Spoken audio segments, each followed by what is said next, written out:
এখানে অনলাইন থেকে sweet corn order করেছি, বাচ্চাদের জন্য সুইট কর্ন তৈরি করবো। আর এই মাত্র আমি এখন মেয়োনিজ তৈরি করেছি। এখানে বাসায় মেয়োনিজটা খেতে এত টেস্টি হয় বলার মতো না, এমনি এমনি খাওয়া যায়,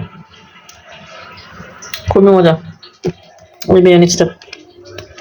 আপনারা রেসিপি চাইলে বলবেন, আমি দিব, একদম ইজি মেজারমেন্ট সহ। আর এই যে সুইট কর্নটা নিয়েছি 300 মনে হয় 1 কেজির দাম, দিয়ে দুটো। এখানে হচ্ছে যে সুইট কর্নটা স্টিম করতে দিয়েছি।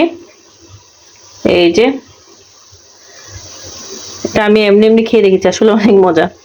স্টিম কেন করে জানি না, যাই হোক আমি স্টিম করতে দিলাম। এরপরে আর সসটা তৈরি করি, চলুন। এখানে এখন দিয়ে দিচ্ছি চাট মশলা, চাট মশলাটা দিয়ে দিচ্ছি। এবারে যে চাট মশলাটা আমি নেই। তারপরে হচ্ছে সামান্য কালো গোলমরিচ গুঁড়া, 1/2 চা চামচের মতো। ঝাল খেতে চাইলে আর একটু বাড়িয়ে দিবেন, কিন্তু এটাতে খুব একটা ঝাল নেই। এরপর দিয়ে দিচ্ছি মরিচ গুঁড়ো এই 1/2 চা চামচের মতো। যদি পরবর্তী লাগে তারপরে আমি একটু ঝাল দিব, যদি বাচ্চা ঝাল খেতে চায় তা সেক্ষেত্রে। তারপরে হচ্ছে টমেটো কেচাপ দিয়ে দিচ্ছি, এই আনটাচ করে দিচ্ছি। আর আমার স্পেশাল হোমমেড মেয়োনিজ। আপনাদের মেয়োনিজের রেসিপি লাগলে বলবেন। মেয়োনিজটার রেসিপি অনেক সোজা, খুব সহজ পদ্ধতিতে। পরিমাণটা দিয়ে দিব, খেতে অনেক মজা। কেনা মেয়োনিজের চাইতে বাসায় মেয়োনিজ তৈরি করাটা আসলে অনেক খেতে অনেক মজা। এটা এখন ভালো করে কোট করে নিচ্ছি। আর ওদিকে স্টিম হতে থাকুক, আসার পরে আরো যদি সস অ্যাড করতে হয় তাহলে আমি সেক্ষেত্রে অ্যাড করব সামান্য একটু লবণ দিব। লবণ দেইনি, একদম সামান্য।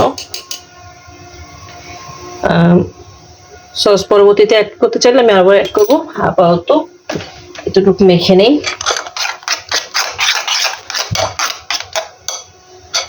একটু চেক করে দেখি।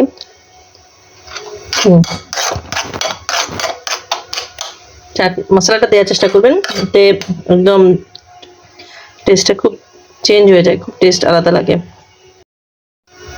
এই যে স্টিম হয়ে গিয়েছে, একদম মনে হচ্ছে না দোকানের মতো, একদম। এটা এখন এখানে মিক্স করার পালা।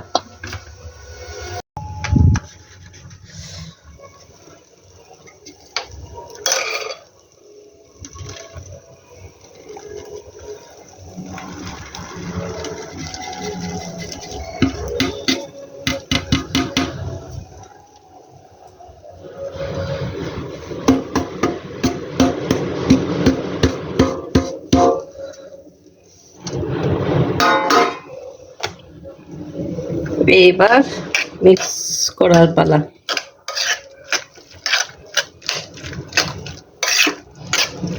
গরম গরম ধোয়া ওঠা কর্ন,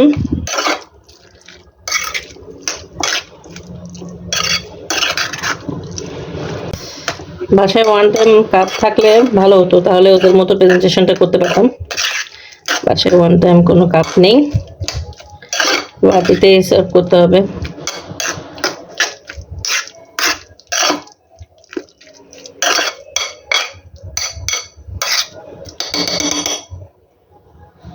এটা টেস্ট করে দেখি।